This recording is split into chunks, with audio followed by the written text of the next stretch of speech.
பள்ளி கல்வித்துறை அமைச்சர் ஐயா அவர்களுக்கு என்னோடய தனிப்பட்ட விதத்தில் ஒரு நன்றி சொல்லிக்கிறேன். ஏன் தெரியுமா? நீங்கள் ஒரு முக்கியமான மிக மிக முக்கியமான உத்தரவு கொடுத்துருக்கீங்க. என்ன அப்படின்னா, ஸ்கூலில் யாரும் அலைபேசி யூஸ் பண்ணக்கூடாது. இந்த ஒரு உத்தரவை நீங்கள் ஒரு வருஷத்துக்கு முன்னாடி போட்டிருந்தீங்க அப்படின்னா, நான் ஒரு வருட காலமாக வேலை இழந்து சம்பளத்திலேருந்து நிற்க மாட்டேன். நானும் ஒரு அரசு ஊழியர் தான். புனித ஜான் பெண்கள் மேல்நிலைப்பள்ளி தேவகோட்டில் பணியாற்றிக்கு இருந்தேன்.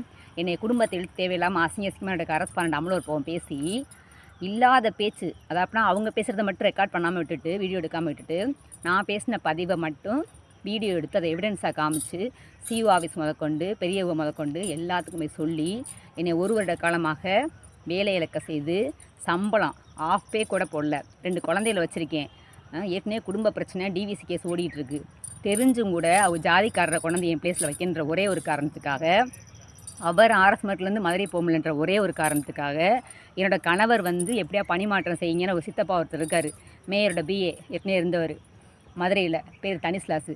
அவரோட அதாவதுனா என்னை டார்ச்சர் பண்ணி எப்படியாச்சும் வேலை இல்லாமல் ஆக்குனா, சம்பளம் இல்லாமல் ஆக்குனா, நான் கேஸை வாபஸ் வாங்குவேன் அப்படின்ற காரணத்துக்காக எல்லாருமா சேர்ந்து என்னையும் என் குழந்தைகளையும் ஒட்டுமொத்தமாக டார்ச்சர் பண்ணி, என்னோடய பொண்ணு அங்கே படிச்சு ஜான் ஸ்கூலில் அதையும் படிக்க விடாமல் ஆக்கி எவ்வளோ கொடுமைப்படுத்த முடியுமோ அவ்வளோ பண்ணாங்க. அது காரணம் அந்த செல்ஃபோன் தான்.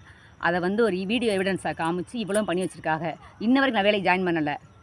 ஆனால் கோர்ட்டில் கேஸை போட்டு கேஸ் பெண்டிங்கில் இருக்குது. இப்படி எல்லாத்துக்கும் கேஸ் போடுன்றிய. எத்தனை கேஸை போடுறோன்னு தெரில.